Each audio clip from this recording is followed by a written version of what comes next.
Everyone said that real sorcerers had to be trained before they could make the web sing their song, and everyone had lied. Hello and welcome to Liam's Lyceum. I'm your host, Liam, aka Himbar, and today I'll be doing a spoiler-free review of Lynn Abbey's Beneath the Web.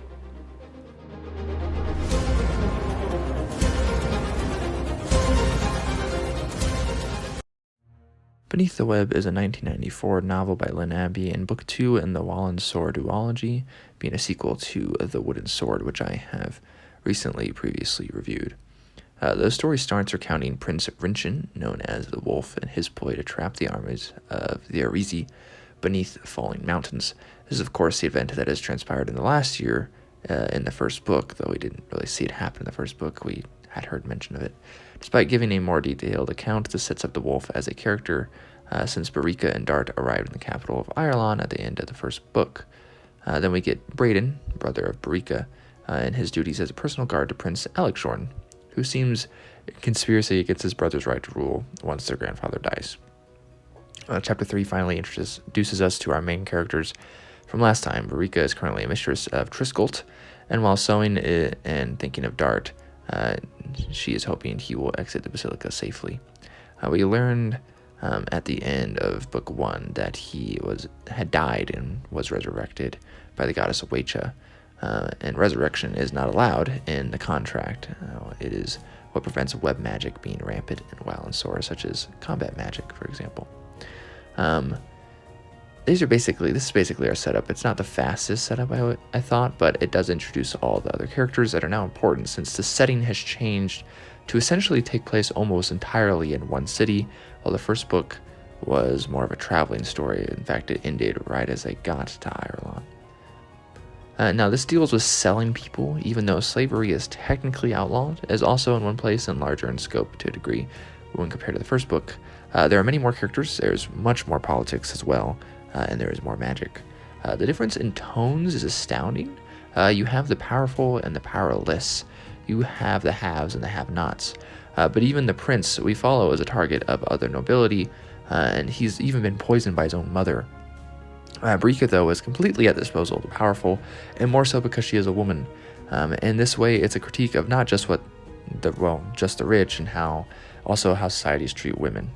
Barika learns not only powerful strangers will use and abuse, but even family will abuse her in the system, and that system wants to keep her down. You have a gem or gold, well, you obviously stole it if you weren't otherwise wealthy. Now, the system has some balance, and nobility are cut off from magic, but most of the common folk don't have enough bossy, which is essentially mana, to access magic.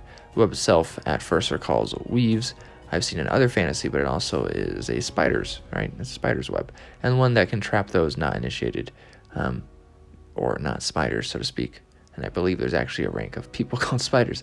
But anyways, there's a story, but this is a story of abuse against children, the poor, women, any other human being for that matter. It's a story of cycles.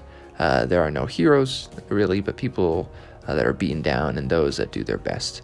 It's gripping, I think, and there are heroic moments. There are revelations, but those good can be bad, and there's really no great evil here. I mentioned that there is one in the first book. He's kind of mostly in the background here still, but he seems more of a direct threat, this bad guy, right, in this book. But honestly, I think this is a great and underappreciated deconstruction of fantasy. Again, this is not a very popular series. I've come to really enjoy all the Lynn Abbey I read, though, but I seem to be the only one who does it. And it's epic at times. Sometimes it's off-screen, though. And though I found the action gripping, there isn't a whole ton of it. I'd say there's more, though, than the first book. There is a focus on complex love that can be found in the cruddy realities of sexual stuff that doesn't always indicate love. You could say it's a romance to a degree as well, for those interested in that. We have a couple ideas, of course, like you can't choose your mothers, as there are a few traumatized characters with bad mothers in this story, and at least one with a bad father as well. All this considered, it's still a good, if complex, story that should leave you satisfied. The titles themselves for the royalty as well and nobility are complex, and there's a glossary in the back as well this time, even though there wasn't one in the first book. But overall, I was a big enjoyer of this one. And they're really short, so if someone just wants to read these, and let me know what they think. They don't have the greatest online like reviews. Most people don't seem to enjoy them, so maybe I'm just off my rocker. But anyways, Liam from Liam's Lyceum. I'll catch you next time.